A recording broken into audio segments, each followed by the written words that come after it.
Masjid Nurul Hidayah Tanah Kusir membuka layanan pembayaran zakat fitrah sistem drive-thru. Selain untuk menghindari kerumunan, hal ini memudahkan warga membayar zakat tanpa harus turun dari kendaraan mereka. Di masa pandemi COVID-19, Panitia Masjid Nurul Hidayah Tanah Kusir, Bintaro, Jakarta Selatan membuka layanan pembayaran zakat, infak, dan sedekah secara drive-thru. Hal ini dilakukan guna mencegah penularan virus corona dan mendukung kebijakan pemerintah terkait penerapan protokol kesehatan COVID-19. Pembayaran zakat dengan sistem drive-thru dibuka sejak pekan ketiga Ramadan tahun ini.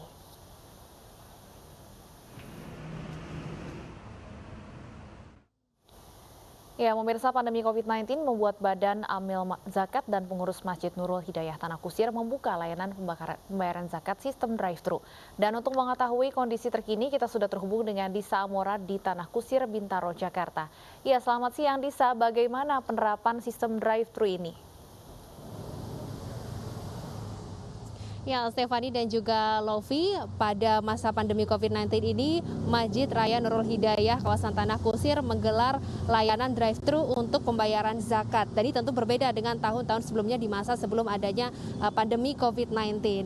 Nah, untuk mengetahui secara lengkap seperti apa mekanismenya, saya sudah bersama dengan Pak Ali Akbar selaku Ketua Panitia Ramadan 1442 Hijriah. Assalamualaikum, Pak. Bagaimana nih mekanisme untuk pembayaran zakat melalui drive-thru ini, dan sebenarnya apa yang membuat panitia masjid menggelar dengan layanan drive-thru?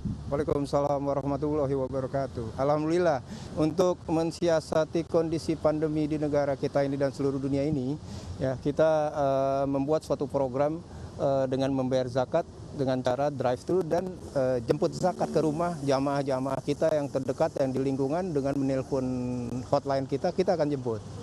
Dengan cara itu, alhamdulillah, mereka yang memang dianjurkan pemerintah untuk diam di rumah tetap bisa kita ambil zakat fitrahnya, dan bisa keluar pun tidak perlu turun dari mobil, dia akan bisa membayar zakat seperti yang ada di situ. Ya kan? Alhamdulillah, dengan kondisi pandemi ini dari tahun kemarin kita sudah mengadakan, dan antusias dari masyarakat dan lingkungan setempat kita cukup membantu mereka. Alhamdulillah, Bu. Kalau tahun kemarin kan sudah digelar dengan layanan drive-thru juga ya, Pak ya. Peningkatannya seperti apa, Pak, pada masa itu, Pak?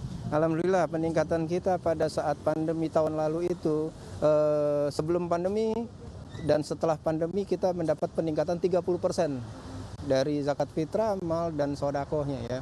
30% dari sebelum pandemi. Alhamdulillah. Jadi antusiasmenya tinggi ya, Pak ya? Alhamdulillah, karena kita melihat kebutuhan masyarakat dan jamaah masjid kita dan sekitar-sekitar kita ini, di sekitar Masjid Raya Nurul Hidayah kita ini, kita lebih cepat untuk menanggapi keinginan mereka. Dan kira-kira nanti pemberian zakat ini akan diberikan kepada masyarakat di daerah mana saja, Pak? Untuk pemberian zakat kita ini di sekitar daerah kita kurang lebih 3-4 RW dan beberapa rumah yatim piatu di sekitar sini dan lingkungan Jakarta sekitarnya. Begitu, kurang lebih ada 350 sampai 500 baik yang bisa menerima yang kita berikan sebelum Syawal ya.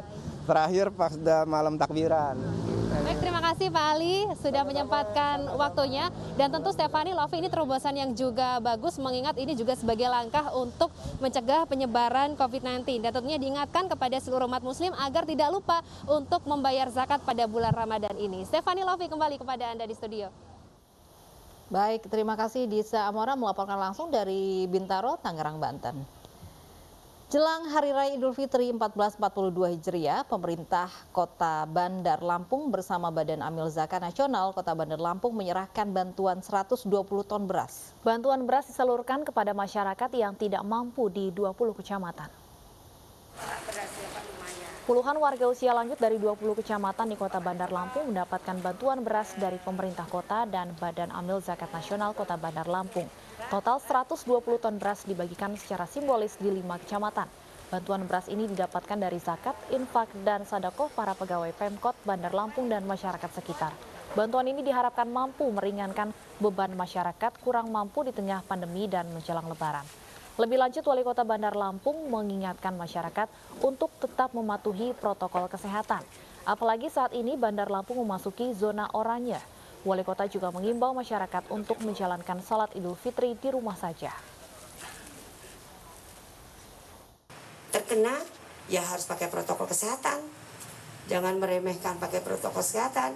Apalagi nanti Idul Fitri diinstruksikan dari pusat, dari provinsi, juga kesepakatan dari kabupaten kota se-Indonesia bahwa sholat Id tidak ada di lapangan, di masjid-masjid, dan di tempat keramaian, tapi diadakannya di rumah masing-masing.